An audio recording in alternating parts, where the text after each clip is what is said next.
podemos también pensar en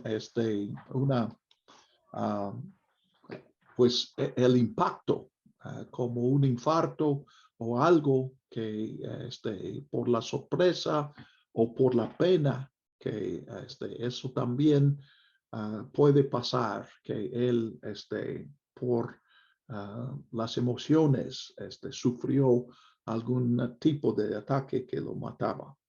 Entonces, versículo 6, se levantaron los jóvenes y le envolvieron y sacándolo fuera, lo sepultaron. Aquí no dice que dijeron a la esposa, pues aquí como mencioné, lo que tenemos no es una historia. La idea no es que tengamos todos los elementos para saber, para que esperamos en una obra de historia. Probablemente, pues puede ser, yo me inclino a pensar que aquí este es un elemento de cuento, en narrarlo, pues por razones dramáticas, simplemente se le entierra y están esperando, obviamente después sí están esperando que llegue Zafira. Ahora, es posible, otros interpretan que probablemente intentaron encontrar a la esposa, pero no pudieron encontrarla, entonces ya tenían que enterrarlo, porque sí, en aquel tiempo no había manera de preservar un cadáver, entonces tenía que ser muy rápida la sepultura. Como fuere, eso pues lo entierran y luego llega a Zafira, versículo 8, Pedro le pregunta si este es el precio y ella dice que sí, pues acordó con Ananías en eso y ella sostiene la mentira. Entonces, en este caso, Pedro sabe lo que va a pasar. Entonces, eso me inclina a pensar que lo que pasó a Ananías fue un castigo divino y no simplemente algo psicológico que le pasó. Porque Pedro dice 9, ¿por qué se pusieron de acuerdo para tentar al Espíritu del Señor? He aquí, los pies de los que han sepultado a tu marido están a la puerta y te sacarán a ti. Entonces los pobres jóvenes que enterraron a Ananías ya regresan de eso y hay otro cadáver. Yo supongo que después de enterrar a Zafira, ellos fueron a sus casas y no volvieron al lugar de reunión para no tener que enterrar a otra cadáver. Entonces, versículo 11, gran temor sobrevino a la iglesia entera y a todos los que oían de estas cosas. Entonces, pues aquí también es una tragedia definitivamente en la vida de estas dos familias, de esta pareja. Pero otra vez, el evangelio está tumbando barreras. Dios no está permitiendo que nada interfiera en el progreso del evangelio. Otros, pues no es el único, no son los únicos que mueren por razones del evangelio, son los únicos que encontramos que mueren por su pecado, pero hay otros que participan en el progreso de del evangelio por medio de la muerte. Específicamente Esteban en el capítulo 7, Santiago o Jacobo en el capítulo 11 y pues en el capítulo 29 creo que Pablo, aunque eso no tiene 29 capítulos. Entonces, versículo 12, otro resumen, por las manos de los apóstoles se hacían muchos milagros y prodigios entre el pueblo y estaban todos de un solo ánimo en el pórtico de Salomón. Ven aquí otra vez, de un solo ánimo. Lucas con frecuencia enfatiza la unidad de la iglesia, especialmente en estos primeros capítulos. El pórtico de Salomón se conoce de la historia, es un pórtico del templo de Jerusalén ahí. Y luego el 13, pero ninguno de los demás se atrevía a juntarse con ellos, aunque el pueblo les tenía en gran estima. Entonces, pues, es obvio que corre la voz de la muerte de Ananías y de Zafira, y pues eso en los no creyentes, los que están fuera de la iglesia, produce respeto por la seriedad de este asunto, pero a la vez miedo, especialmente miedo a los que no están muy motivados para ser parte de la iglesia. De vez en cuando en la historia, especialmente cuando la iglesia es una iglesia oficial o una iglesia que se identifica como parte de la cultura, hay personas que se unen a la iglesia por otras razones, no por seguir a Cristo. Y cuando esas personas sienten miedo y piensan que el precio es demasiado grande, ese no es una barrera, esa es una situación positiva en la iglesia. Que los que se junten a la iglesia entiendan de qué se trata, entiendan el precio que se les demanda. Entonces, 14, a pesar del temor que muchos tenían, dice, los que creían aumentaban cada vez más, gran número así de hombres como de mujeres.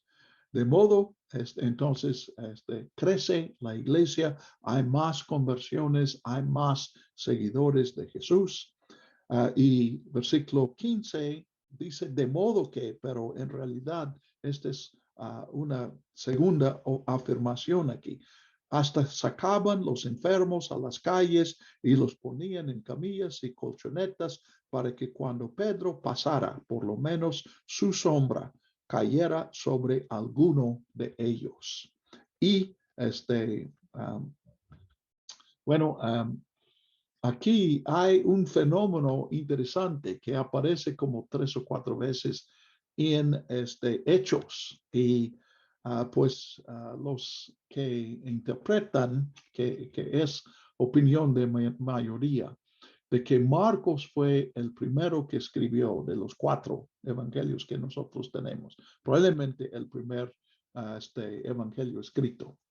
Y hay bastante evidencia de que Mateo y Lucas contaban con un ejemplar del Evangelio de Marcos cuando ellos escribieron sus evangelios. Y una cosa que se descubre en Lucas es que, como digo, son 3 o 4 veces, no es mucho, pero de vez en cuando él toma una nota de Marcos, como que estamos viendo aquí, y lo pone no en su evangelio, sino en Hechos. Leemos en Marcos que la gente pedía tocar el borde de la túnica de Jesús y que los que tocaban fueron sanadas. Entonces, pues aquí algo semejante pasa con la sombra de Pedro. Pero es interesante que comparamos a Hechos con Marcos. O sea, esa nota no aparece en Lucas, en su evangelio, aparece en Marcos. Y parece que Lucas, en su planeación de su obra, a propósito hace eso. Él quiere incluir lo que Marcos escribe, pero Pedro lo pone en el contexto de la iglesia y no en el contexto del ministerio de Jesús. Ahora, 16, Es un versículo muy importante. Lucas quiere que recordemos un versículo del capítulo 1 cuando escribe esto. También de las ciudades vecinas a Jerusalén concurría una multitud trayendo enfermos y atormentados por espíritus impuros, y todos eran sanados. Entonces aquí del 12 tenemos milagros, tenemos miedo en la comunidad, fuera de la iglesia en el versículo 13, conversiones, crecimiento numérico en el versículo 14, sanidades aún por la sombra de Pedro en el versículo 15, y luego en el 16, para el colmo de todo, aún hay gente que viajan, que salen de sus propias aldeas y vienen a Jerusalén para buscar sanidad en la iglesia o en los apóstoles. Pero ¿cuál es ya este último en 16? Lucas quiere que nosotros recordemos y comparemos con este versículo. ¿Qué versículo del capítulo 1? ¿Alguien me puede decir? Cuando lees el versículo 16, 5:16, ¿piensas en algún aspecto de lo que vimos en el principio de Hechos? O una, les digo, sí, Daniel ya lo puso aquí. 1:8. Recibirán poder y me serán testigos en Jerusalén, que es donde estamos. Y luego dice, y en toda Judea y Samaria. Y pues estos son personas que vienen de Judea, tal vez también de Samaria, pero definitivamente aquí, en realidad, Lucas presenta el éxito de la iglesia, un ministerio efectivo, pero de esta forma, con su referencia a 1:8, él menciona otra barrera al evangelio, porque no es correcto que vengan de otras ciudades a Jerusalén para ser sanados. ¿Por qué? Daniel, tú puedes decirme, pero otros también pueden participar si quieren. ¿Cuál es la pregunta, hermano? Perdón. ¿Por qué no es correcto que vengan de otras ciudades? ¿Son impuros, Ricardo? ¿Otra vez? ¿Son impuros? Yo pienso que son impuros, los impuros. Se está distorsionando. Pienso, hermano. Sí, adelante, Roland. Yo estaba pensando que más es otra vez la situación que nuestro Señor Jesucristo también manejaba. La idea no era que fuese la gente por sanidad, sino para que conocieran el evangelio y conocieran a Jesús. Pero eso, ¿qué tiene que ver con 1:8? Rigoberto. Bueno, pienso que el punto era de que los discípulos eran los que tenían que ir. Exacto. No la gente era la que tenía que venir. Entonces, primero eso. Primero, tienen que venir de otras ciudades porque los cristianos no están predicando el evangelio en aquellos lugares.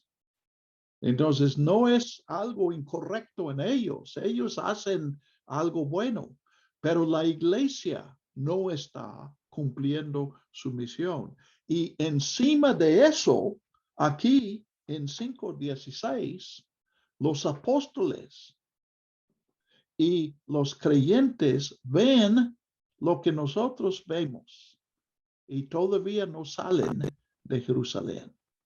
Entonces, definitivamente es un problema.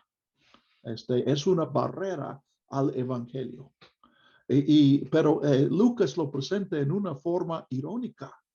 Imagínense, uno que dice, bueno, vamos a ponerlo en términos de nosotros, que yo como pastor predico y luego les digo a ustedes, Dios me dio la bendición que están viniendo de Dallas para escuchar mi sermón. Dallas está aquí cerca de Fort Worth. Y yo digo, pues hablo de mi popularidad y que están viniendo. Y luego Dios me dice, oye, ¿no te diste cuenta? ¿No te acuerdas que yo te dije que fueras a Dallas para predicar?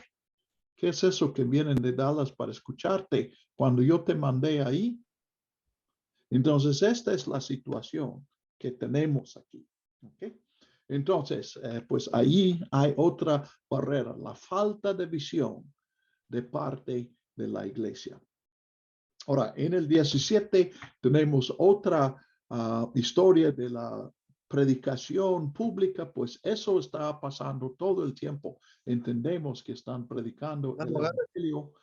Entonces aquí, pues, mientras eso pasa, otra vez los apóstoles caen en la cárcel por predicar a Jesús. Entonces, sí, Daniel. Okay. Entonces, ellos están predicando, pero 17 al 20 dice que fueron puestos en la cárcel, pues como vemos en el capítulo 4, es muy semejante la situación. En el capítulo 4 fueron arrestados, pero ya fue tarde, entonces hasta el otro día los juzgaron. El concilio se reunió y consideró el caso de la predicación de Pedro y Juan. Fue en aquel tiempo. Aquí son todos los apóstoles. Pero mientras están en la cárcel en la noche, viene en el versículo 19, un ángel del Señor. Ahora, una nota acerca de eso, porque eso es algo que te puede ayudar en toda la Biblia. Porque lo que tenemos por ejemplo, en Génesis, en los tiempos más tempranos pues de la narración bíblica, el ángel del Señor en Génesis nunca habla del Señor. Siempre habla en primera persona. Yo te prometo, yo te digo. Entonces, el ángel en Génesis es una manifestación de Dios y probablemente la idea de ángel no existe en aquel tiempo nuestro concepto de ángel, siervos de Dios. Entonces, parece ser la idea, aquí yo estoy especulando porque no podemos saber exactamente qué estaban pensando el autor y los lectores, pero parece que la idea es que Dios está entrando en su creación y el ángel del Señor es el Señor presente con nosotros. Ahora, más adelante, por ejemplo, en los Salmos, sí tenemos ángeles del Señor que son siervos del Señor. Y muchos piensan que esto surgió de la idea de un Dios supremo y dioses inferiores y un concilio de los dioses como una clase. Pues cuando se impone o se impera, cuando Dios revela que Dios es uno en Israel, pues no descartan esa idea del concilio de los dioses, sino que dicen estos son ángeles, no son dioses. ¿Ok? Ahora, entonces en el Nuevo Testamento, ¿qué tenemos? Pues lo que se reconoce en Lucas es que hay momentos como en que parece que Lucas está usando el concepto original, el ángel del Señor, que es el Señor presente con nosotros. El problema que tenemos es curioso, es que Lucas escribe en el griego y en el idioma griego no hay un artículo, un artículo indefinido. O sea, lo que correspondería en español a la palabra un o una. Esa palabra no existe en griego. El o la sí existe. El artículo definido. Entonces, cuando lo que escribe Lucas es ángel del Señor y no podemos distinguir si él está hablando, pues que quien fue a la cárcel fue el que en Génesis y pues otros documentos se llama ángel del Señor, o si él está pensando en uno de este hueste de Dios en los Salmos y en algunos más escritos más tardíos en el tiempo del Nuevo Testamento, que son siervos de Dios. Entonces, pues aquí es un punto muy pequeño, no es importante para interpretar aquí. Da lo mismo si Dios fue o Dios mandó un ángel, es la autoridad de Dios. Pero quería mencionarles un poco de la historia para que ustedes entiendan lo que tenemos aquí, especialmente cuando estás leyendo Génesis y lees la palabra ángel y piensas que Dios ha enviado un mensajero, no vas a captar en toda su plenitud lo que el autor está diciendo ahí.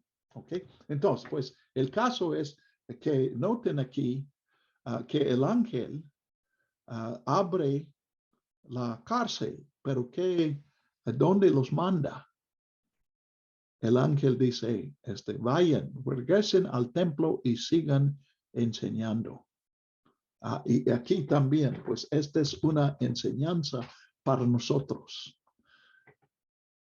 Yo probablemente todos hemos tenido la experiencia de decir, Señor, yo estoy predicando tu palabra, ¿por qué no me protegiste? ¿Por qué me está pasando eso? Bueno, aquí esta lección se encuentra varias veces en la Biblia, pero aquí vemos eso, la protección de Dios y la libertad que Dios da. Dios los saca de la cárcel, pero no es para que ellos estén salvos, no es para que ellos se escapen de Jerusalén, sino es para que sigan predicando. Vamos a ver esta verdad más adelante en Hechos, en el contexto de vida y muerte. Dios nos protege para que nosotros demos nuestro testimonio, para que nosotros terminemos nuestra misión. Pero después de eso puede venir la muerte. Muy bien, entonces, pues en la mañana, Lucas otra vez usa de humor aquí, porque en la mañana se reúne el concilio y pues el primer asunto en la agenda son estos predicadores de la resurrección. Como mencionamos antes aquí, para los fariseos eso no sería tanto problema, porque ellos creían en la resurrección de toda la humanidad al final de la historia. Pero para los saduceos, el partido de los sacerdotes, eso fue inaceptable porque ellos negaban eso. Ellos insistían que en las escrituras no se enseña una resurrección general. Entonces, pues se reúnen para eso, y mandan a los alguaciles, traigan a los prisioneros, porque ahora vamos a tener su juicio. Entonces van a la cárcel, venimos por estos cristianos y dicen, ok, abren la cárcel, ellos entran, ahí están los guardias fuera de la celda y abren la puerta y entran y dicen, ¿y dónde están los prisioneros? Y los guardias miran, nadie sabe, se han esfumado.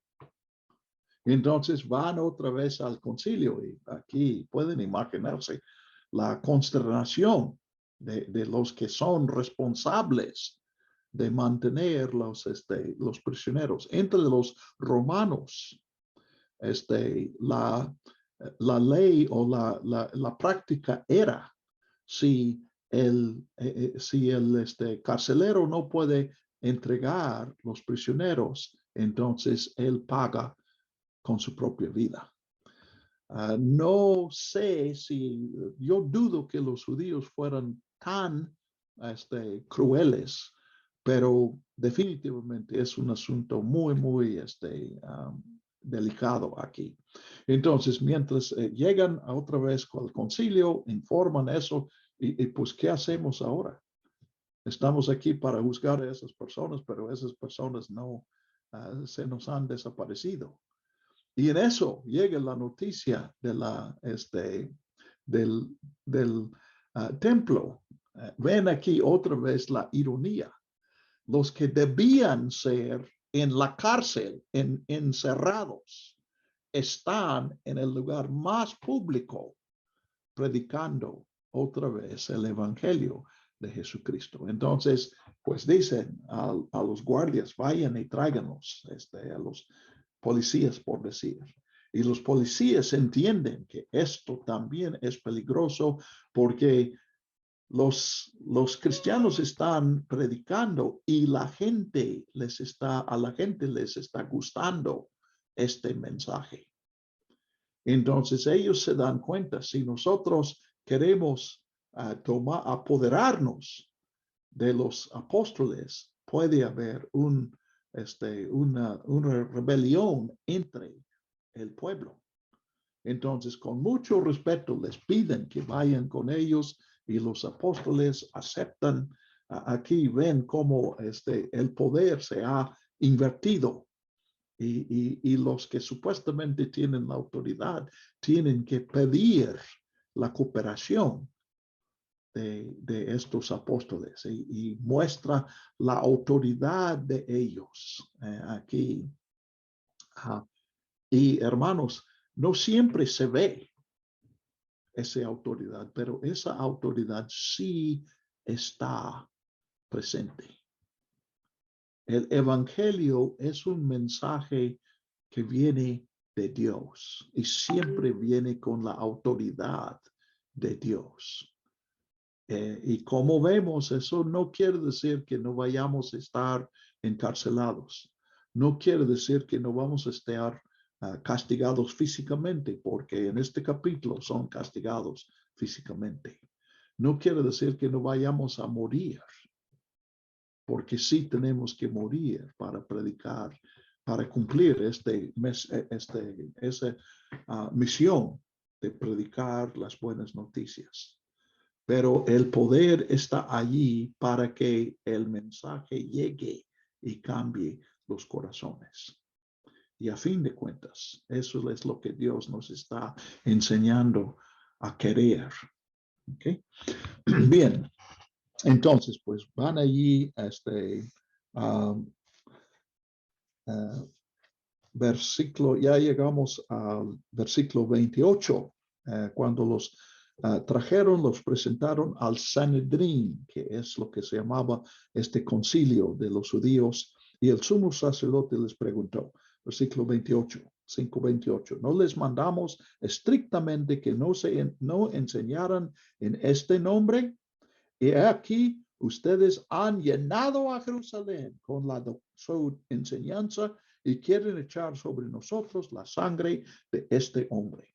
Entonces, 29, Pedro y los apóstoles dicen lo mismo que leímos en el capítulo 4. Es necesario obedecer a Dios antes que a los hombres. Y pues noten en el 30, comienzan a predicar aquí en su proceso legal de ellos. El Dios de nuestros padres levantó a Jesús, a quien ustedes mataron colgándole en un madero. A este lo ha enaltecido Dios con su diestra como príncipe y salvador, para dar a Israel arrepentimiento y perdón de pecados. Nosotros somos testigos de estas cosas y también el Espíritu Santo que Dios ha dado a los que le obedecen.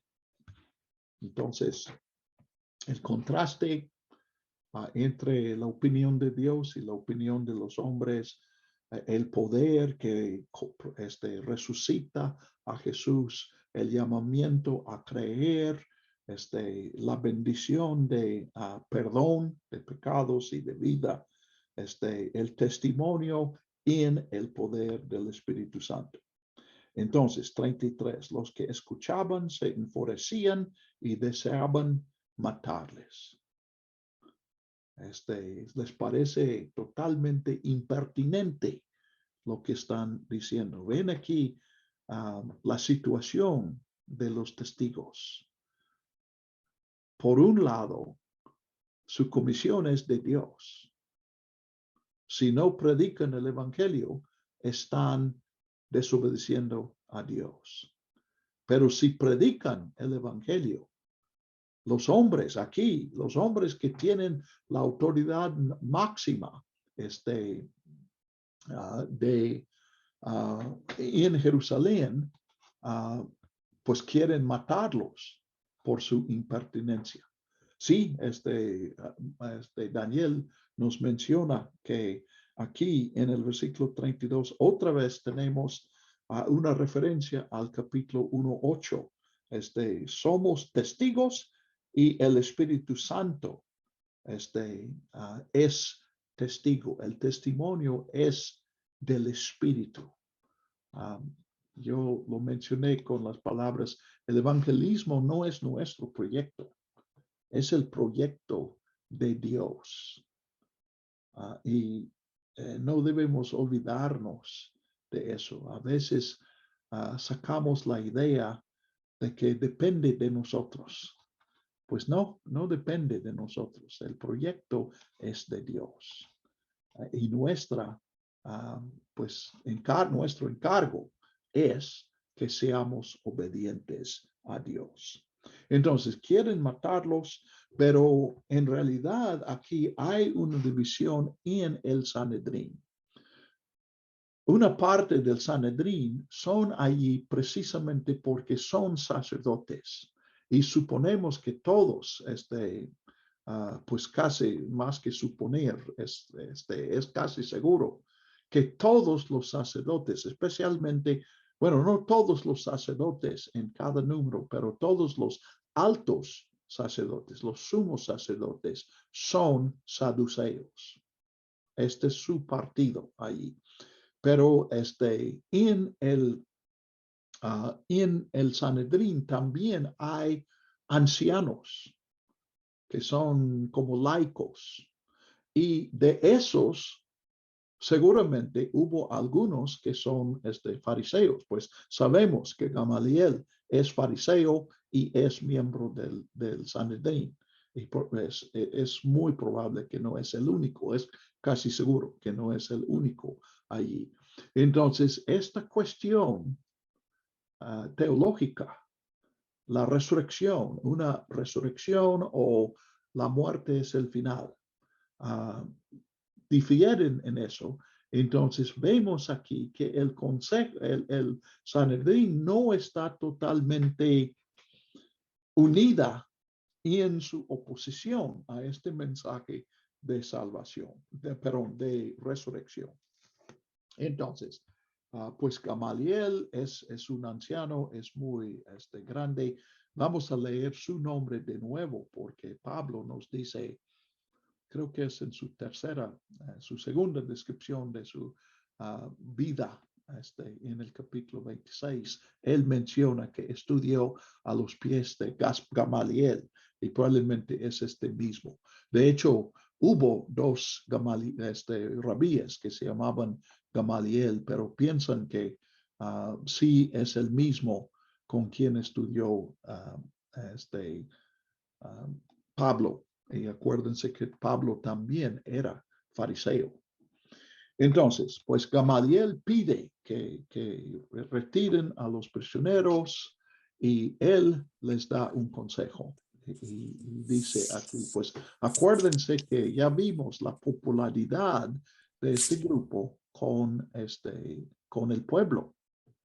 Entonces, si cumplen su propósito en 33 y los matan, pues va a haber secuelas a eso.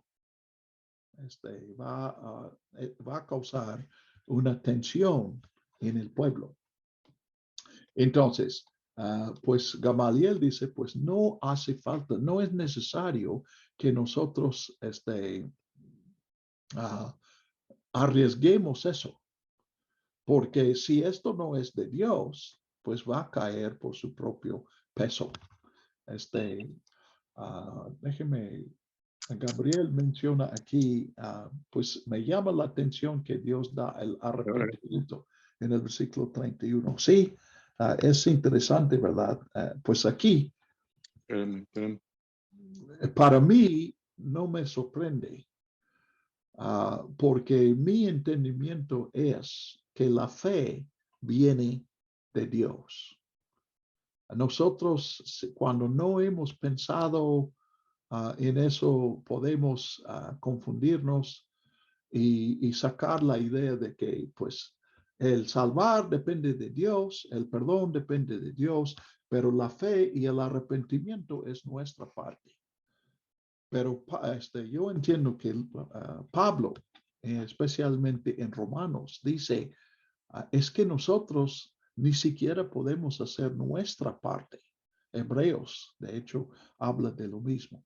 Aún nuestra parte tiene que ser puesta por Dios. Entonces, es lo que yo entiendo. No es incorrecto decir que cuando nosotros creemos, Dios hace un milagro en su vida. Eso sí es correcto.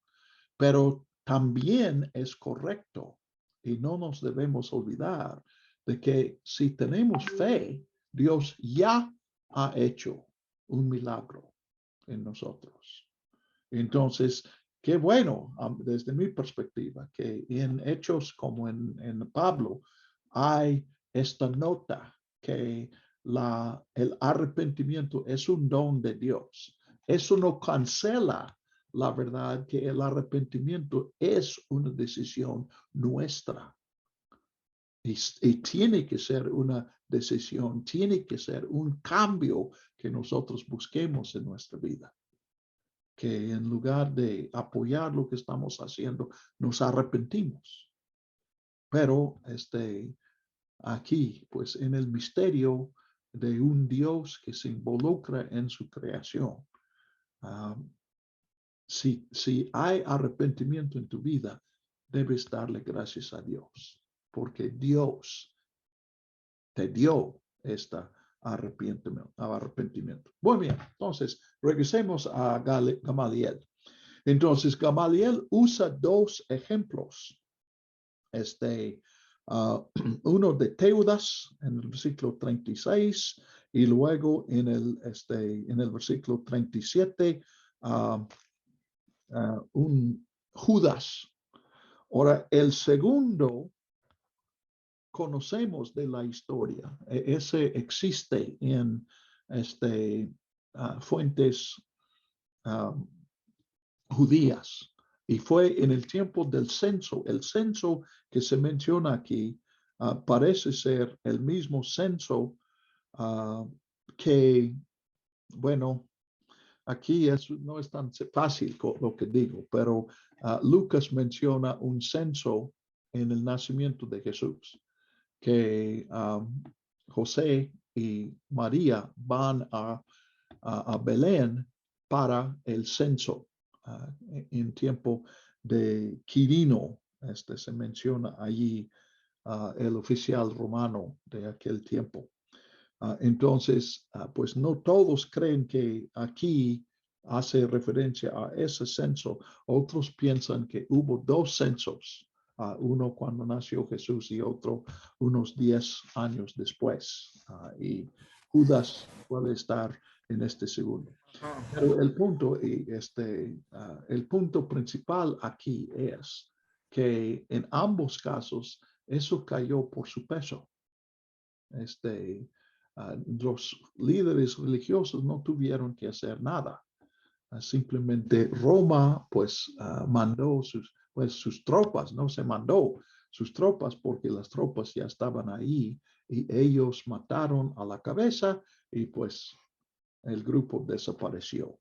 Entonces, dice Gamaliel, versículo 38, apártense de estos hombres y déjenles ir, porque si este consejo o esta obra es de los hombres, será destruida.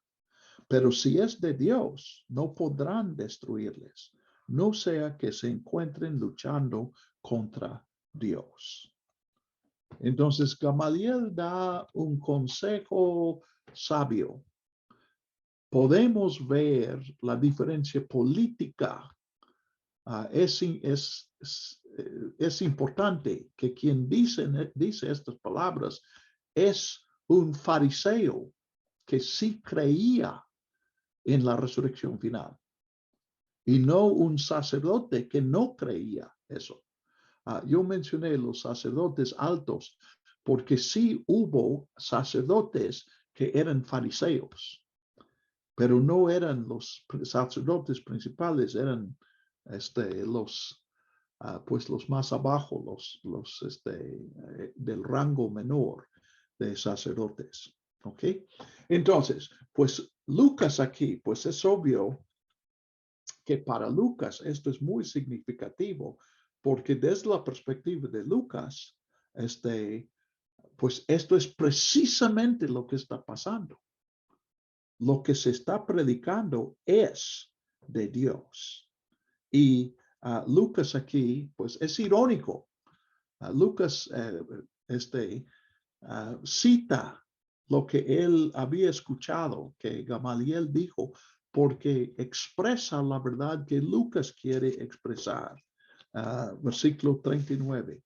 Si este consejo o obra, este mensaje de Jesús es de Dios, no podrán destruirles.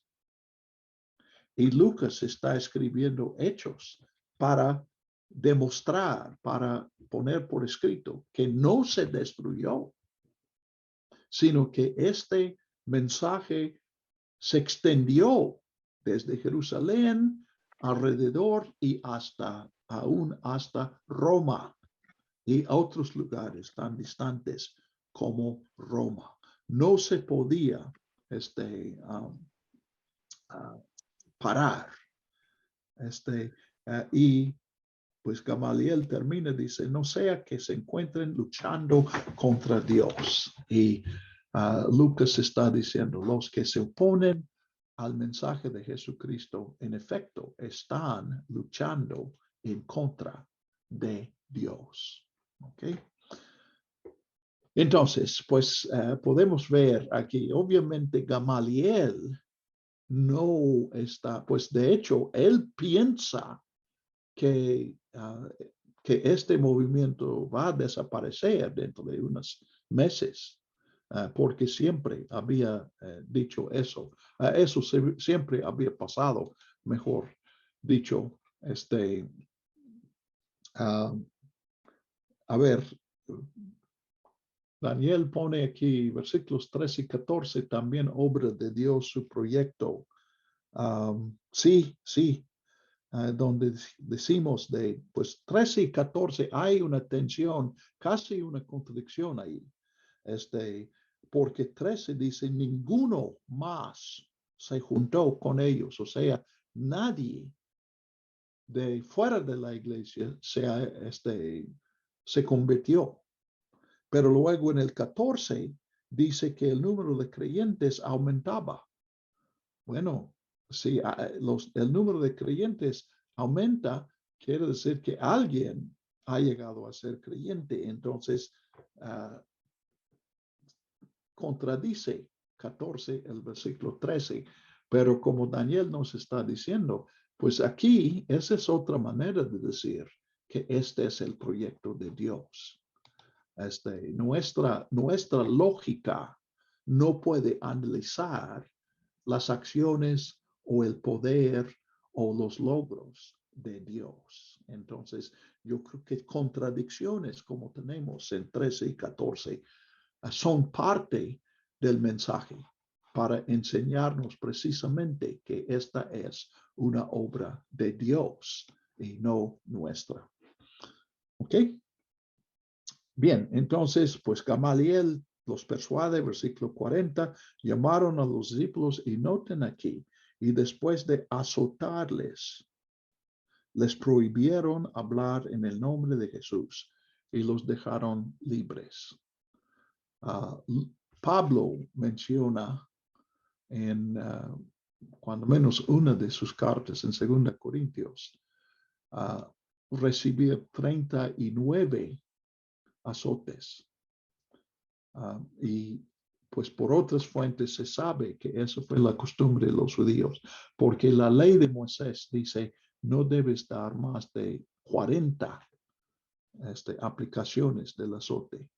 Entonces, los judíos, su costumbre en el primer siglo era dar 39, y la idea es que si hay un error en el cuento y das 40, pues puedes violar la ley y dar 41. Entonces, por seguridad, para respetar la ley y para asegurar que no se viola la ley, daban 39. Y probablemente es lo que tenemos aquí. Y no es nalgadas con una correa o algo así. Eso es algo mucho más serio. 39 golpes con el azote es gravoso. Ellos tendrían que sufrir varios días, tal vez semanas, para recuperarse de eso. Pero noten el versículo 41. Aquí también pues vemos la mano de Dios. Por lo tanto, ellos partieron de la presencia del Señor regocijándose porque habían sido considerados dignos de padecer afrenta por causa del nombre.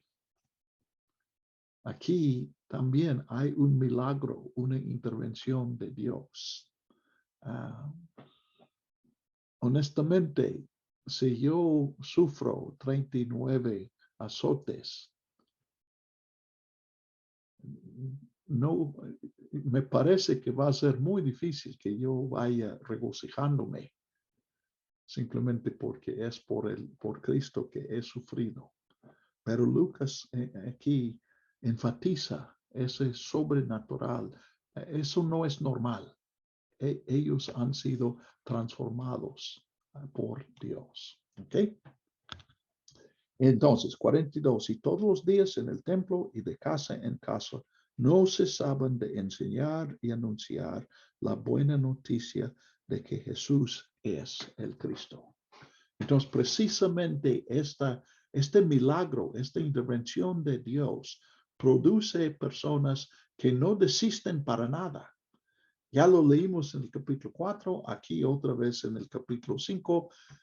En el capítulo 4 era amenaza, aquí se cumple la amenaza y reciben un castigo físico muy serio, pero siguen predicando en cada ocasión, sabiendo que van a ver qué consecuencias van a venir, pero siguen siendo fieles, siguen predicando el mensaje. El evangelio encuentra la barrera, pero la barrera no es barrera. La barrera cae y el evangelio sigue su curso. Y aunque les cuesta a los que predican ese tipo de sufrimiento, siguen predicando el mensaje de Jesús. ¿Ok? Hemos tenido algo de participación de parte de ustedes. Les agradezco sus palabras. Pero también quiero parar un momento para preguntar si hay comentarios o preguntas que quieren mencionar en este momento.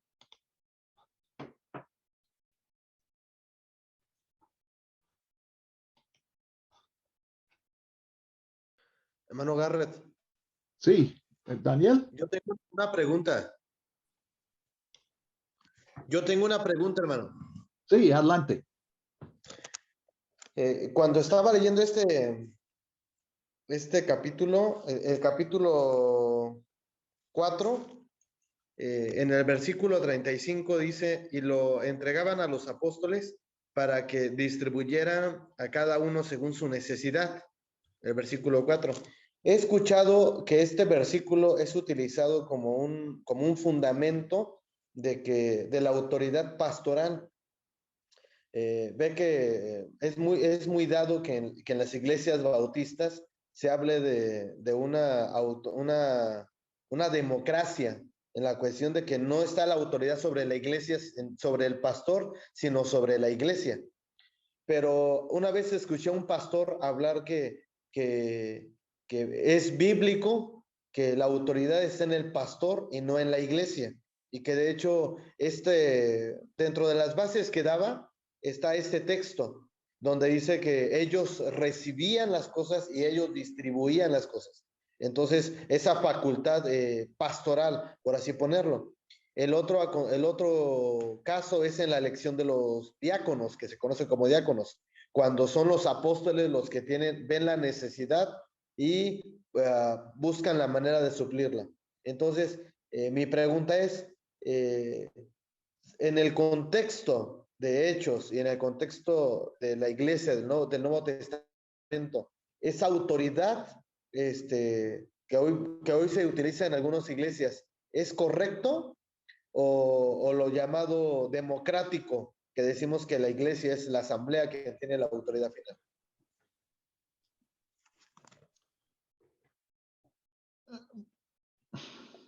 Estoy pensando dónde entrarle. Tú mencionaste el versículo 34 y creo que el 34 nos ayuda. Para mí, lo que encontramos en 34 sí es el principio neotestamentario aquí. Los apóstoles administran con la autoridad que se les da los que son dueños de la propiedad. Entonces aquí está la autoridad congregacional y los apóstoles están sirviendo a los demás. Los apóstoles no deciden quiénes dan sus bienes, pero los que dan sus bienes en el capítulo 2, ellos encontraban, la idea allí no se menciona a los apóstoles. Entonces la idea es que un hermano ve que otro hermano tiene necesidad, entonces él vende su propiedad y ayuda al hermano. Pero en el capítulo 4 ya es más grande la iglesia, se necesita más organización, entonces ellos optan, la autoridad está con los que tienen los bienes, pero ellos delegan su autoridad a los líderes. Entonces, pues eso yo entiendo que es lo que pasa cuando hablamos de los dones. Yo creo que el don siempre trae autoridad. La gente reconoce que Dios te ha dado este don, entonces la gente permite que tú sirvas con tu don. Entonces yo veo un esquema profundamente democrático. Los que dan autoridad, Dios da dones a personas, pero quienes dan la autoridad de esas personas para ejercer sus dones son las personas que necesitan ese ministerio. Entonces yo creo que Dios siempre da autoridad por medio de las personas que son servidas. Yo no encuentro una autoridad que viene de Dios al pastor y luego el pastor comparte su autoridad con la congregación. Yo lo veo al revés. Dios da autoridad al pueblo. Ahora, aquí no estoy hablando de la congregación reunida y tomando una votación. Yo estoy hablando de la congregación como personas que necesitan un ministerio espiritual. Entonces, cuando la iglesia reconoce un don en un maestro, en para un acto de caridad, para administración, para predicación, lo que sea, la iglesia busca a la persona que Dios ha dotado para eso y la iglesia comisiona a esa persona para usar su don. Pueden ver, yo soy bautista de Hueso Colorado. Y simplemente cuando alguien usa este versículo para apoyar una autoridad que el pastor imponga sobre la iglesia, no está leyendo, no está entendiendo lo que lee. Esa es hermenéutica de policía corrupto. Ahora, vamos a ver en el capítulo 6, habiendo dicho eso acerca de mi convicción, es cierto que en el Nuevo Testamento Dios no designa qué tipo de organización debe haber en la iglesia.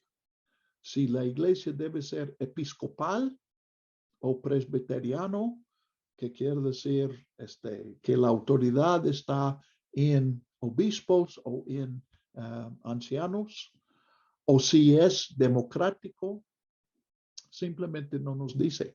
En el capítulo 6 vamos a ver una combinación de autoridad. No está claro aquí. Los apóstoles toman una iniciativa, pero la congregación también participa. Y de hecho, los que sienten la necesidad de un ajuste, primero no son los apóstoles, sino son otros en la congregación. Ahora, yo no creo que la iglesia primitiva jamás levantó una votación. Desafortunadamente, especialmente de evangélicos y de manera especial bautistas en México, pues la fe bautista llegó por misioneros anglos. Y los anglos no podían distinguir entre democracia y votación del pueblo.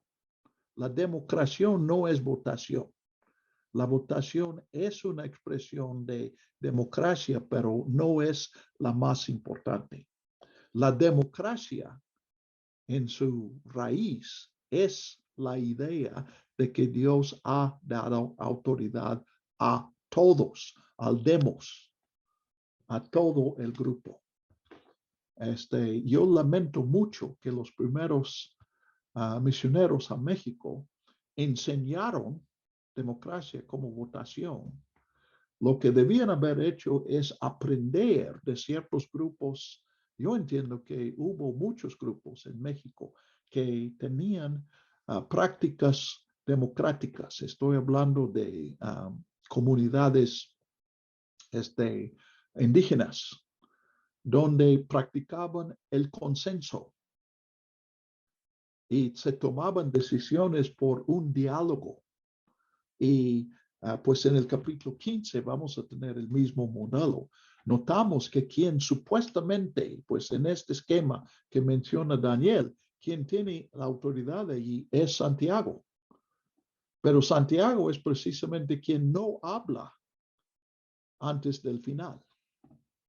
Y así sucede. Yo he leído de eso, no lo he experimentado, pero yo he leído de grupos, no específicamente en México, pero grupos como tribus que funcionan en esa forma. Todos expresan sus opiniones, comparan las opiniones y el grupo llega a un consenso. Y cuando el consenso se ha logrado, entonces el líder, yo entiendo que ese es originalmente lo que era un cacique, era el que pronuncia el consenso.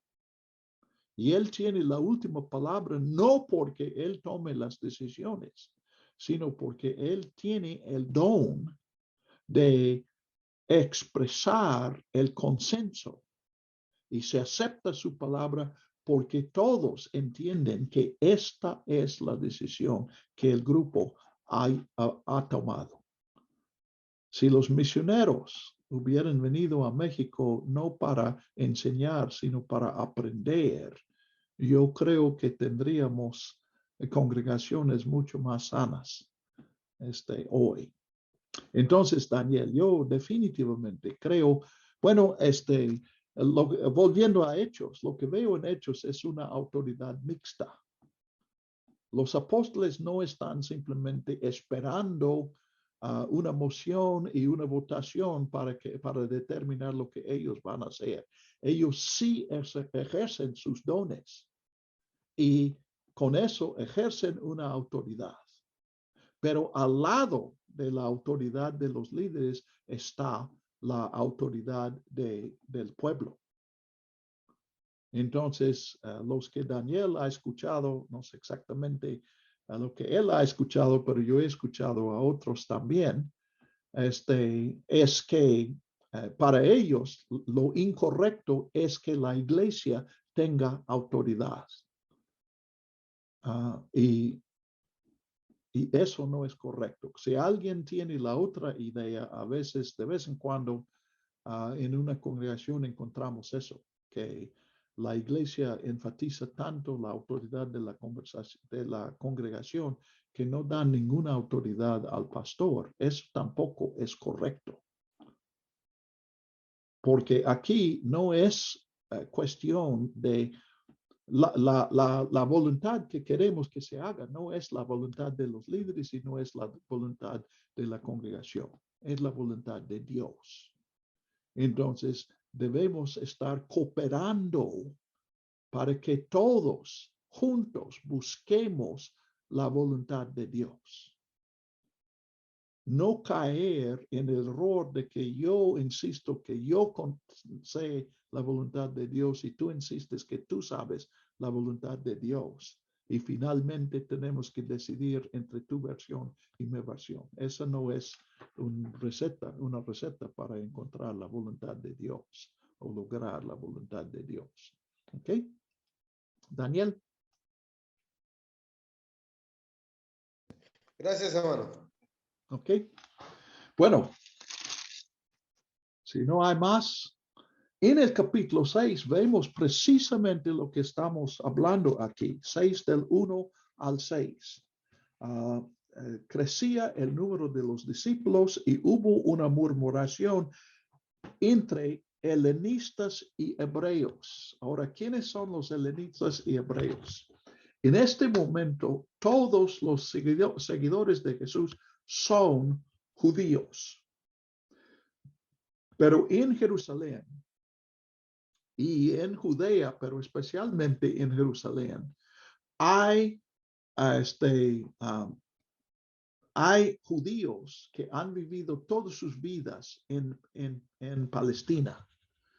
Y en su casa, cuando ellos nacieron, sus padres hablaban arameo. Arameo es semejante al hebreo, pero no es el hebreo. Y aprendían los niños, no niñas, pero sí los niños, el hebreo en la sinagoga para leer las escrituras. Pero lo que hablaban era arameo. Algo, si conoces a alguien que hable portugués, es más o menos una diferencia entre hebreo y arameo, como la diferencia hoy entre español y portugués. Entonces, cuando dice hebreo y helenista aquí, o griego, está hablando de los que hablan el idioma de los judíos, de los hebreos en aquel momento, que era el arameo. ¿Okay?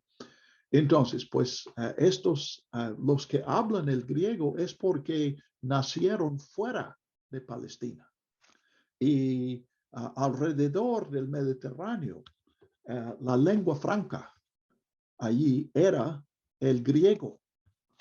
Entonces, ellos aprendieron el griego.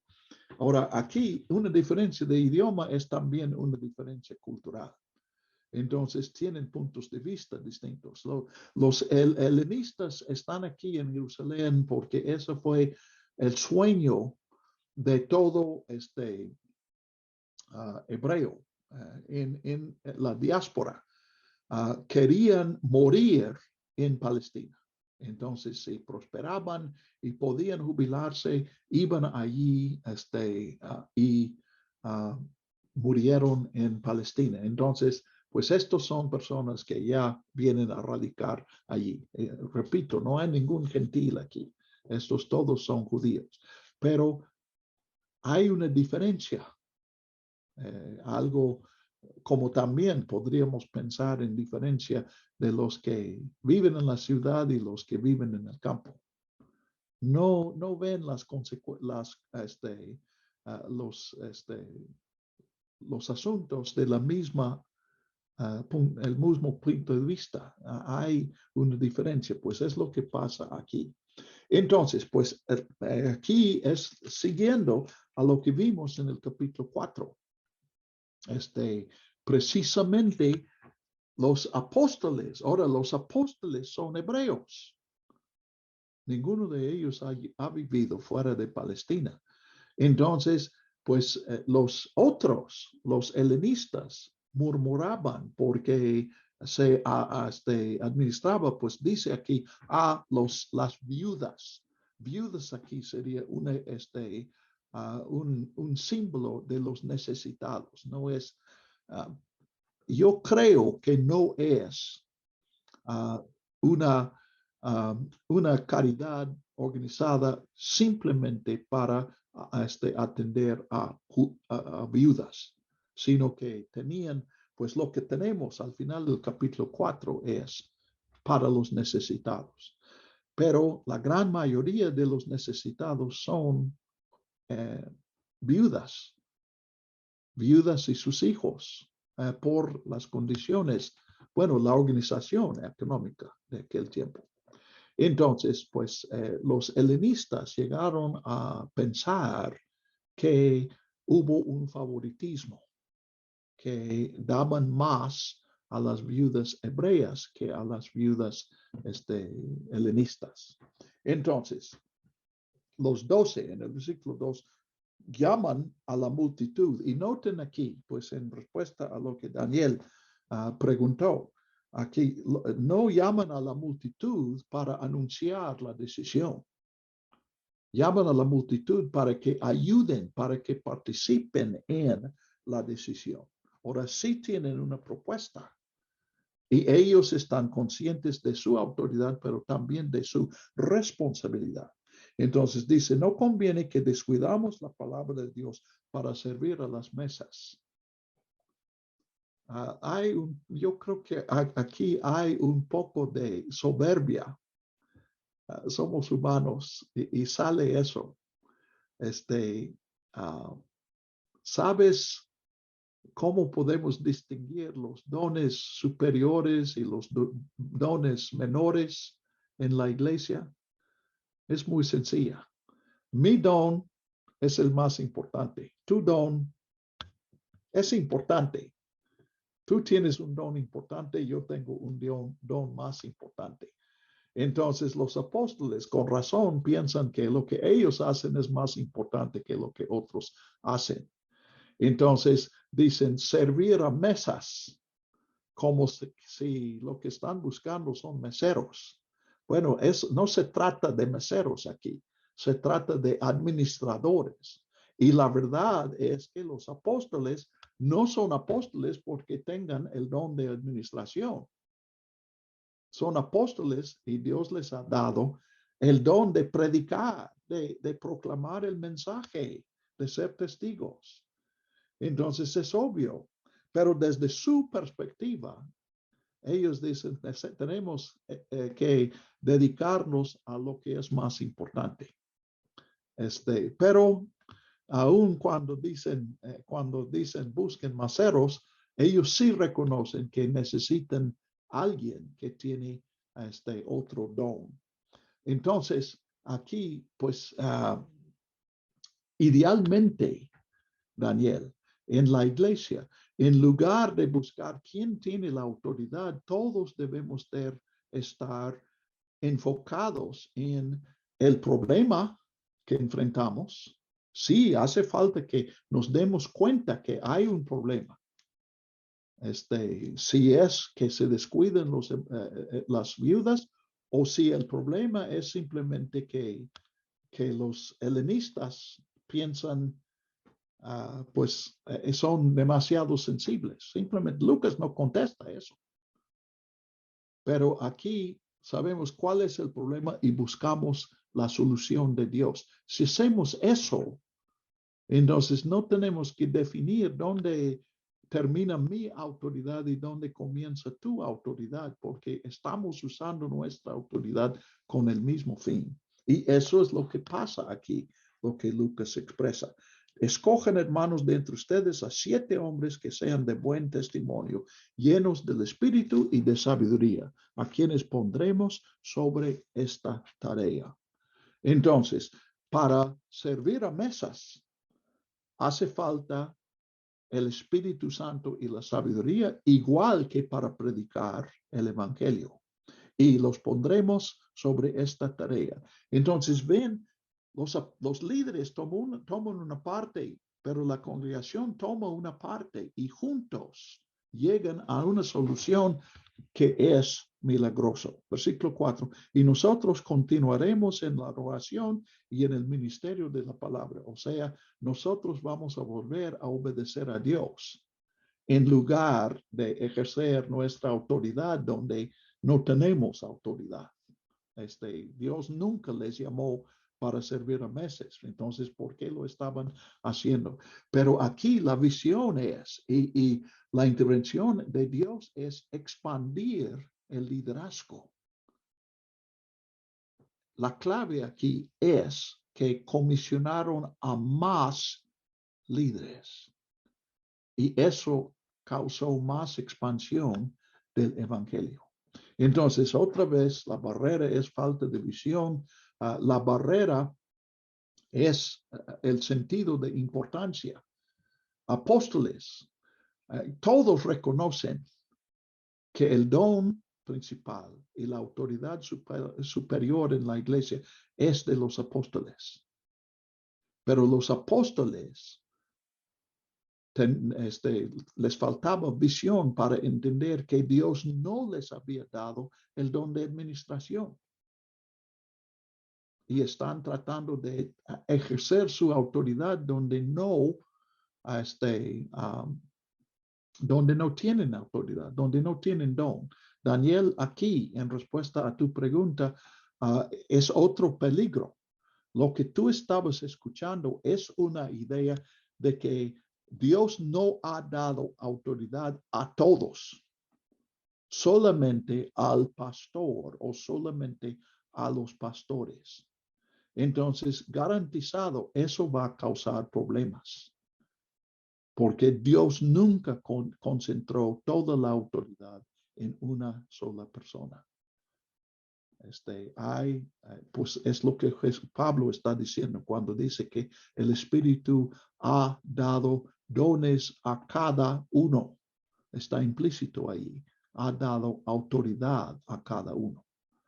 Ahora, podemos usar nuestra autoridad para pelearnos uno con otro, o podemos unir nuestra autoridad y someternos juntos a Dios. A veces hace falta una paciencia, porque Dios no nos da la solución en el instante que nosotros se nos ocurre pedirle que nos dé.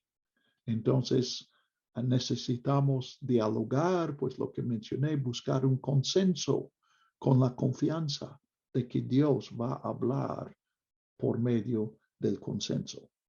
Entonces, ahora aquí está el milagro. Deje ver lo que Alfredo está poniendo. La Iglesia Católica Romana tiene mucha autoridad en el mundo porque dicen que vienen de esa línea apostólica y los mismos dicen las demás iglesias.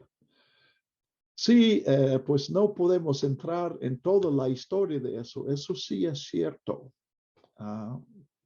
Y eso tiene raíz en unos milagros de Dios. Es cierto que hubo momentos, más de un momento, en la historia de la iglesia donde el obispo de Roma tomó una autoridad para servir en un momento de crisis. Desde mi perspectiva, el error era que luego dijeron, bueno, esta autoridad es permanente. El obispo de Roma fue dotado por Dios para enfrentar la crisis. Él no recibió ninguna autoridad de Pedro.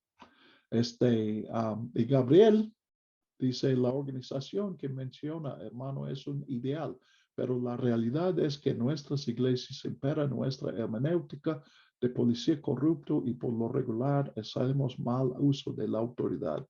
Efectivamente, sí. ¿Sabes, Gabriel, cuál es el problema? Es que nosotros permitimos que entren en la iglesia pecadores. Y por eso tenemos estos problemas. Si elimináramos los pecadores, no tendríamos ningunos conflictos en la iglesia. Ahora tampoco tendríamos siervos, tampoco tendríamos testigos, tampoco tendríamos siervos. Simplemente lo que estamos viendo aquí, Gabriel, es cómo podemos, pues primero que reconozcamos la situación en que estamos y que nosotros tengamos una visión para dónde Dios quiere que vayamos. Entonces, si nosotros estamos discutiendo entre el plan de los católicos o el plan de estos súper democráticos que humillan al pastor, si decidimos entre esas dos alternativas, vamos a fracasar, porque ninguna de estas es lo que Dios ha dado. Entonces, el lugar para comenzar es donde, pues, es como la democracia, pero en su segundo, bueno, no es su segundo definición, yo creo que es su primero. En su historia de los bautistas, Anderson habla de eso, que la democracia puede referirse a un sistema de gobierno, pero también se refiere a una doctrina de la dignidad, del valor de cada ser humano. Y si comenzamos con ese segundo, entonces vamos a escuchar a todos y vamos a ver milagros, como todavía no llego al milagro aquí, pero vamos a ver milagros. Cuando nosotros estamos buscando la voluntad de Dios, se nos va a sorprender. Y lo que mencionas, hay momentos en que eso, nuestra pelea entre nuestro mal uso de la autoridad, mala interpretación hermenéutica, de repente todo eso desaparece y todos sabemos que Dios ha hablado. Y juntos aceptamos la palabra de Dios y lo hacemos. Es lo que pasó aquí, porque miran lo que pasa en el versículo 5. La propuesta agradó a la multitud. Noten aquí, la multitud no acató al autor de los apóstoles, sino que les agradó y tomaron la decisión y eligieron. Y pueden leer los nombres aquí.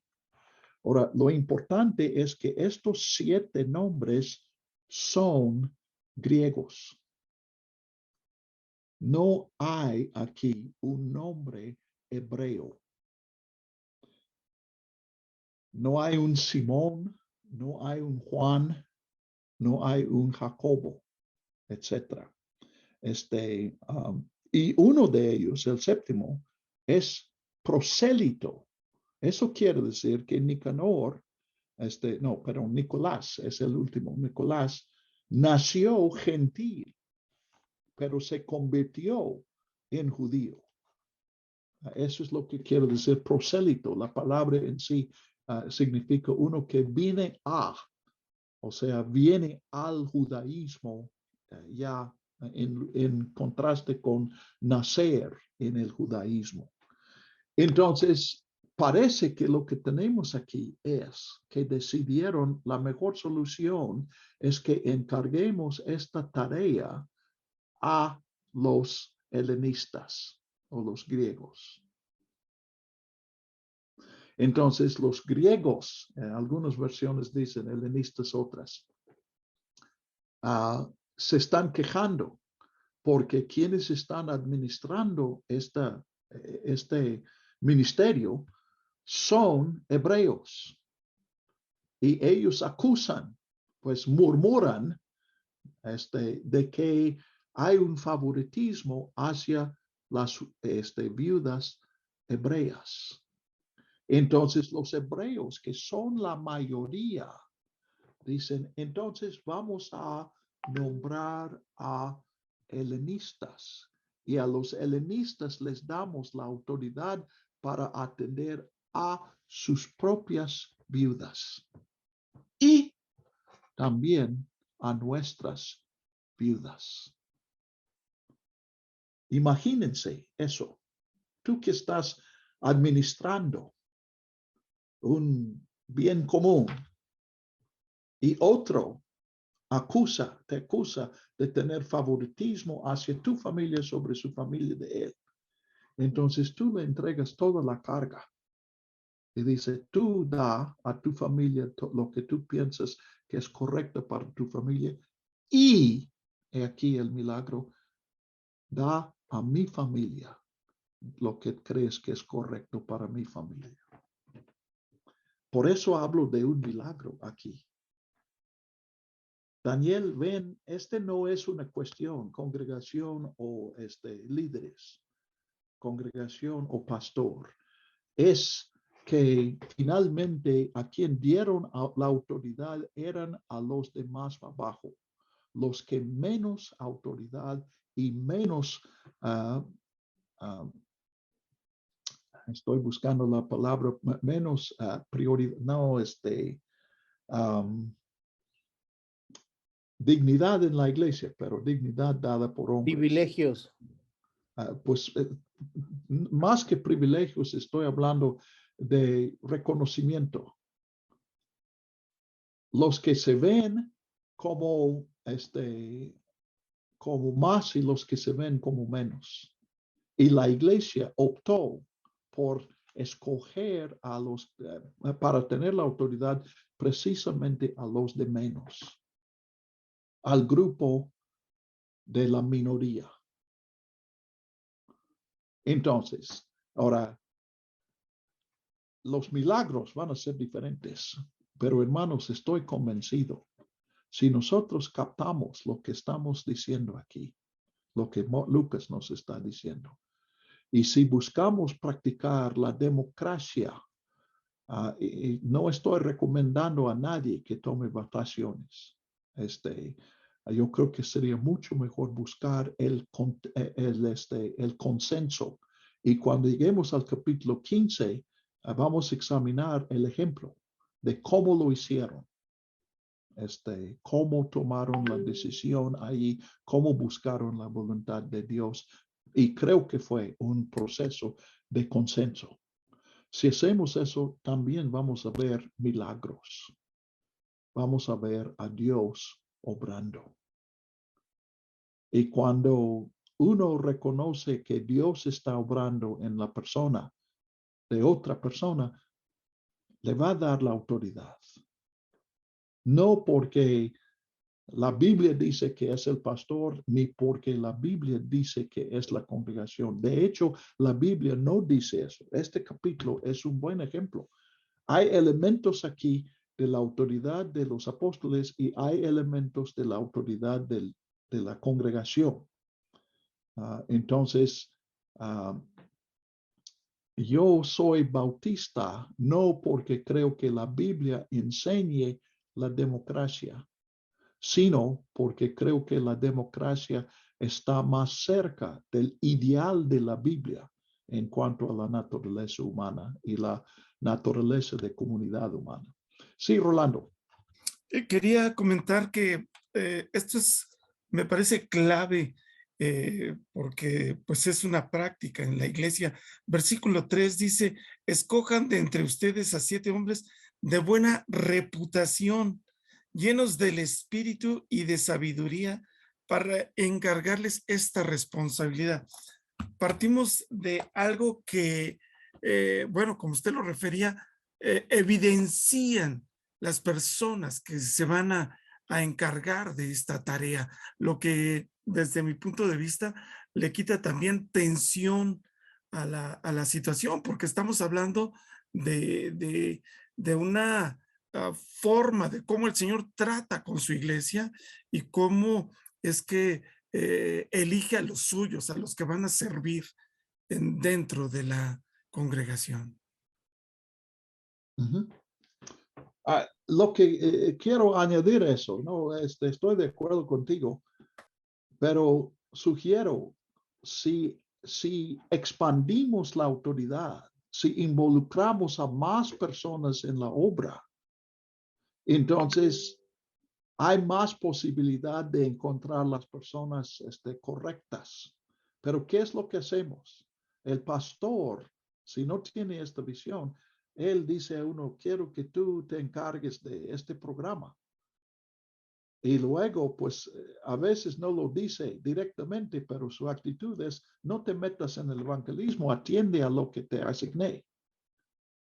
Y no estamos expandiendo la autoridad. Noten aquí que, pues, 5 de estos 7 no se vuelven a mencionar en Hechos. 2 sí. Pero esos 2 no están sirviendo mesas. Están llevando el evangelio y proclamando el evangelio. Entonces, aquí está la expansión de la iglesia. Reconocemos la autoridad de una persona, pero luego esa persona rebasa a nuestra visión. Y él está escuchando lo que Dios quiere que él haga. Ese es el ideal de la iglesia y la expansión de la iglesia. ¿Ok? Gracias, Rolando. Perdón, solo sí, mencionar adelante. algo algo que leía también es que sin duda, alguien escribía que el libro de los Hechos se podría hablar de el libro de la obra del Espíritu Santo. Y yo creo que sin duda es la obra del Espíritu Santo la única que puede provocar que esto no cause tensión. La verdad es muy cierto como lo expresan mis hermanos, pues al final del día somos hombres y lamentablemente con vicios y cosas que traemos detrás.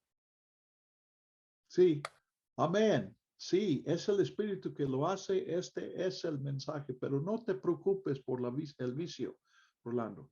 Si hay vicios en nosotros, el Espíritu Santo va a resolver eso, igual que hizo con Ananías. Bueno, vamos a ver aquí,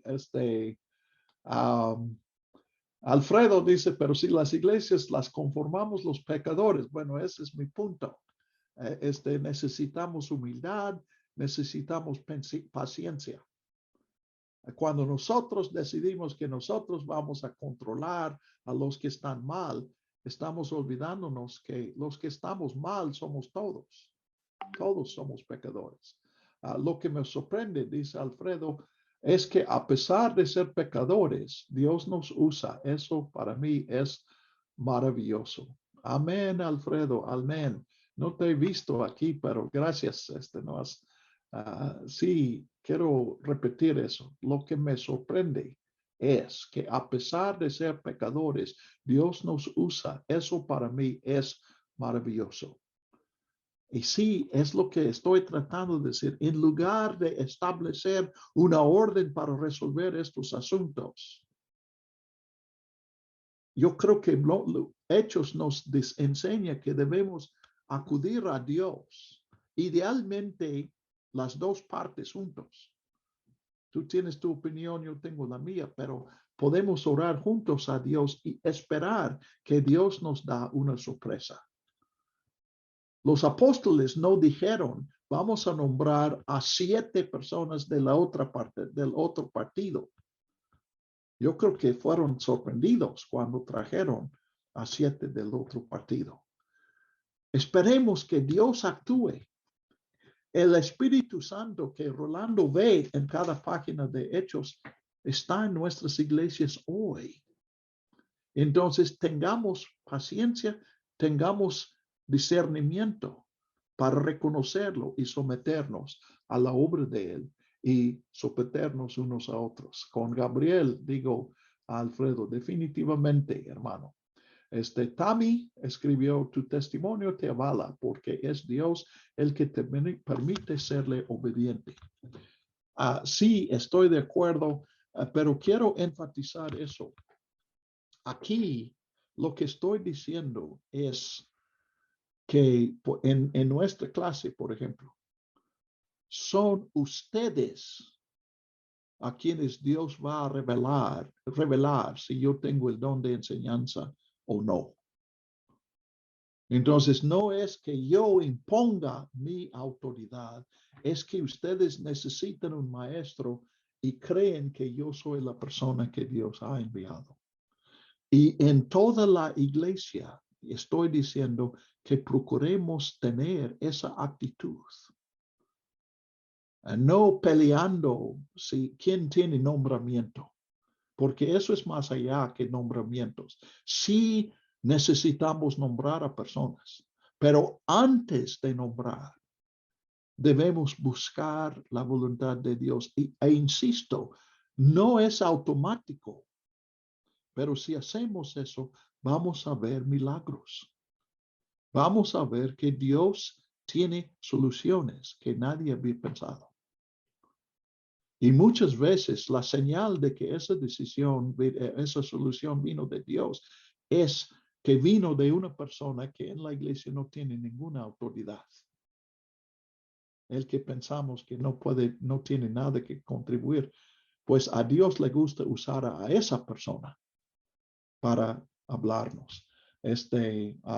Gabriel también escribe, la tarea de Esteban era servir a las mesas, pero Dios lo usó para dar, testimonio. Sí, pues de hecho, yo creo que eso de las mesas era simplemente un paso para que él llegara a donde quería estar.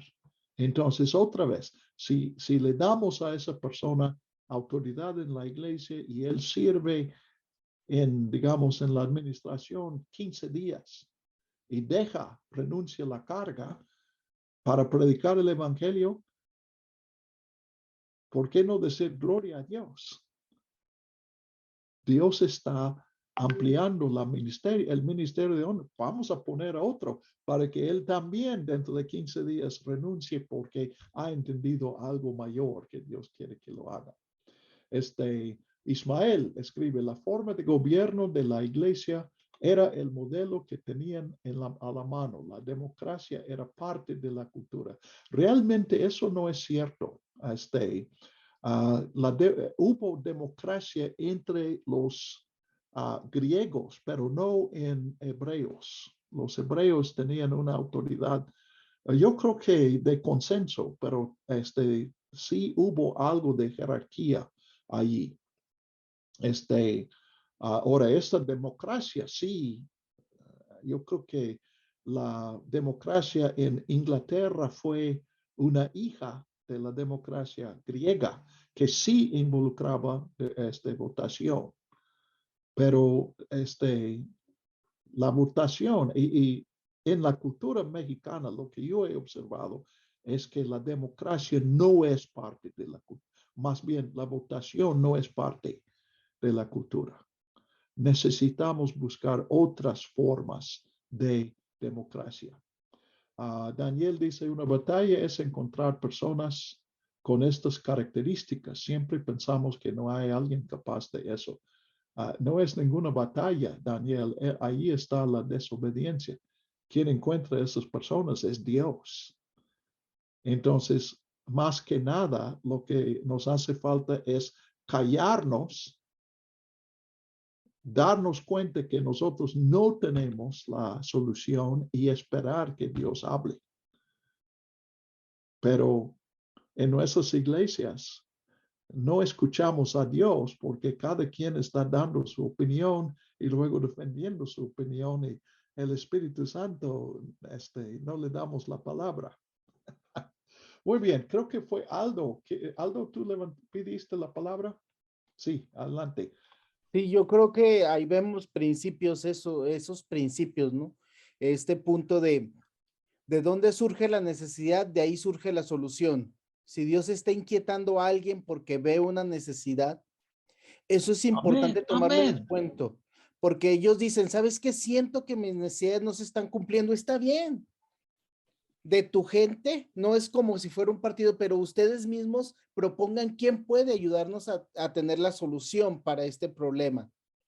Y creo que ese es mover de Dios, porque si hay esa inquietud, no era por un pleito, sino realmente había una necesidad. Y hay veces ignoramos cuando alguien tiene una inquietud porque nos está causando un problema y no vemos que realmente hay una necesidad que el Señor quiere suplir. Y es, tú ves la necesidad, tú atiéndela.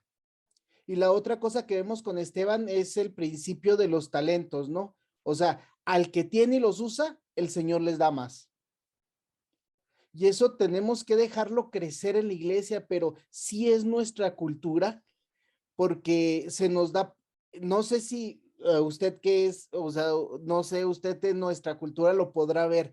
O sea, a nosotros alguien nos da poquito y nos subimos un ladrillo y nos sentimos que ya estamos ahí.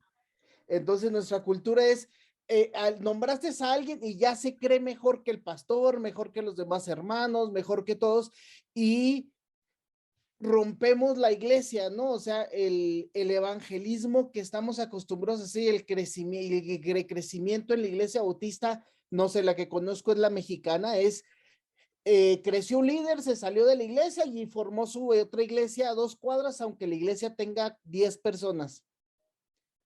Y realmente no nos damos cuenta que si fuéramos un grupo que trabajamos juntos en una sola congregación, el crecimiento sería enorme. No estaríamos peleándonos por la gente, sino el evangelio crecería y se expandiría.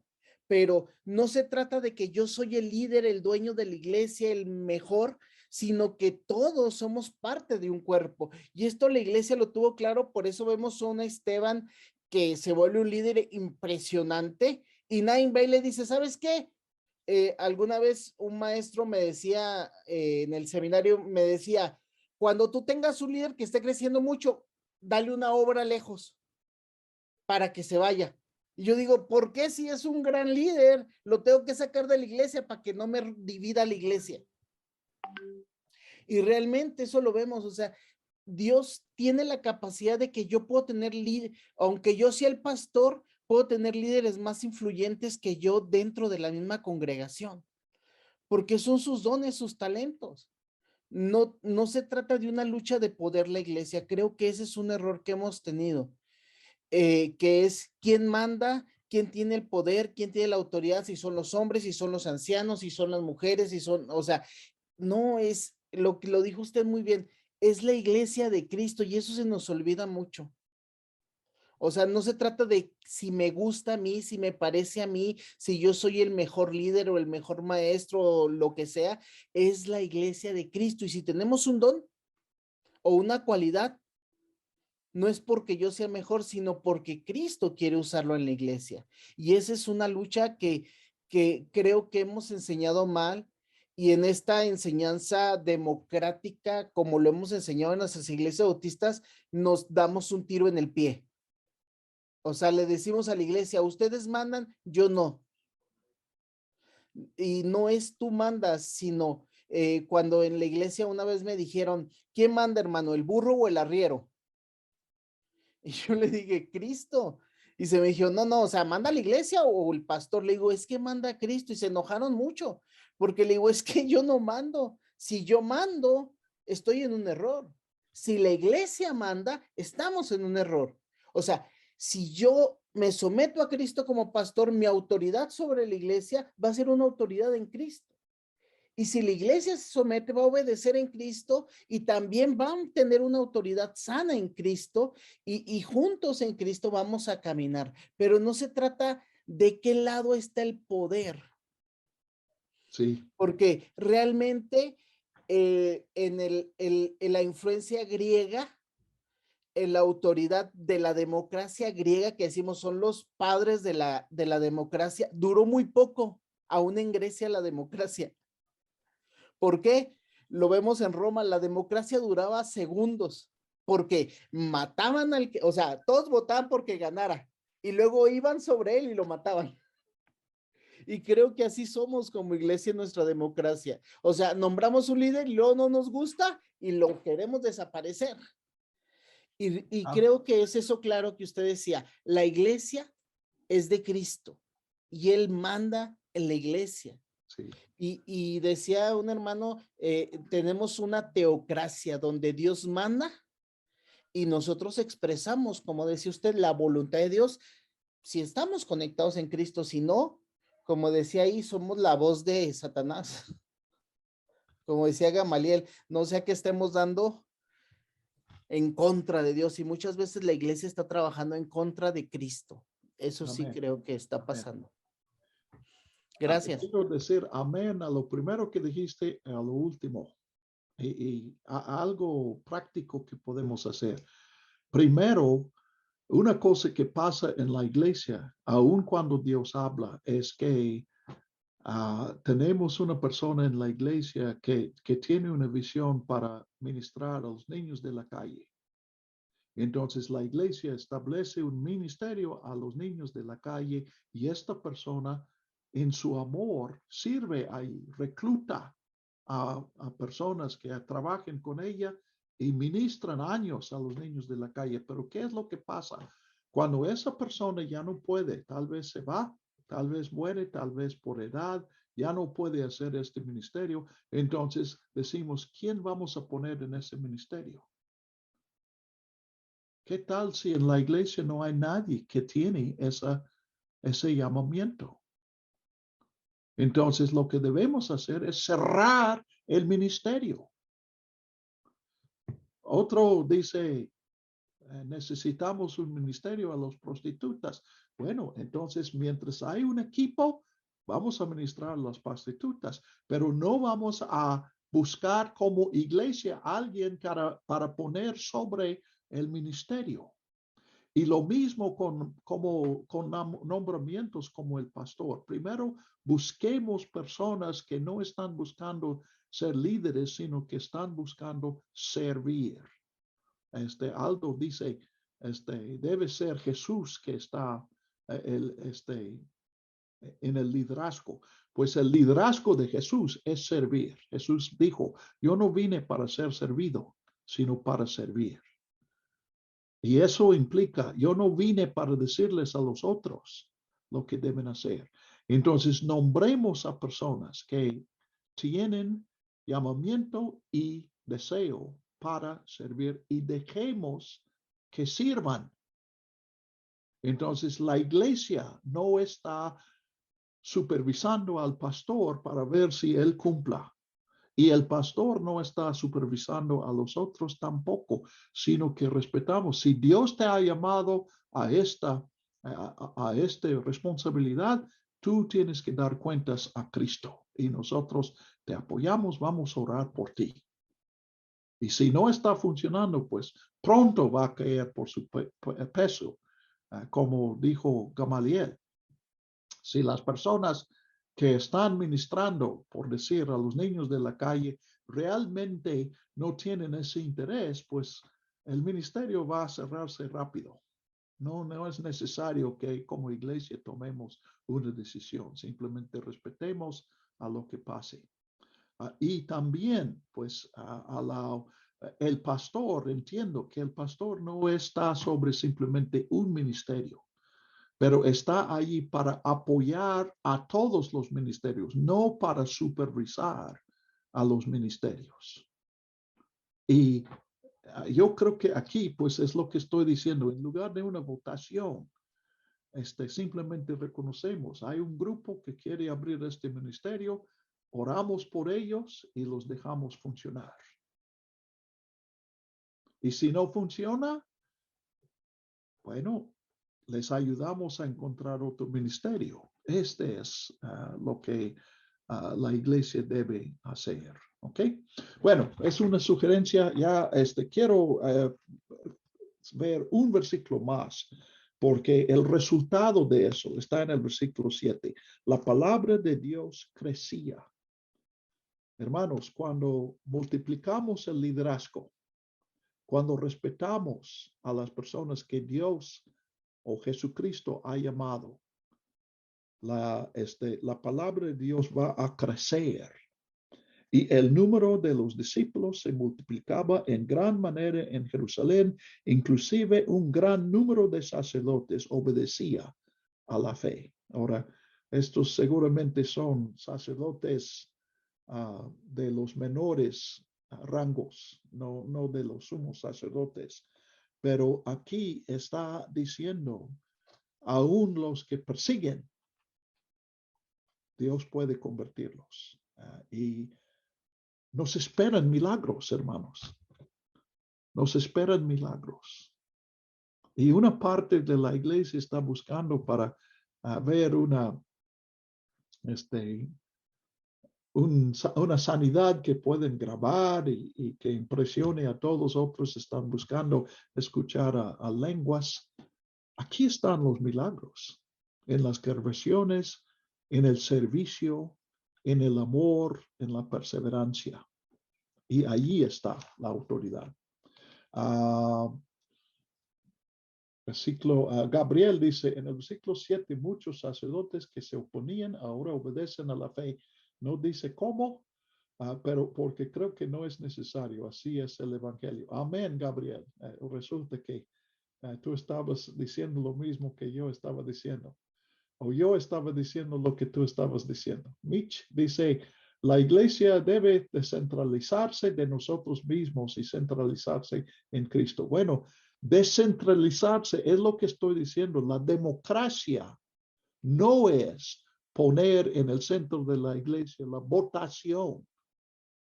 La democracia es precisamente esta descentralizarse y decir a cada miembro, Dios te ha dado dones y te vamos a ayudar a encontrar dónde usar tus dones. Puedes comenzar un ministerio, puedes juntarte a un ministerio que ya existe y podemos confiar que Dios va a cubrir las necesidades. Nosotros no somos capaces de hacer nada bien. Todo lo bueno proviene de Dios, quien no cambia. Amén. Como Jesús dice, Juan 15:5. Sin mí, nada pueden hacer. Amén, amén.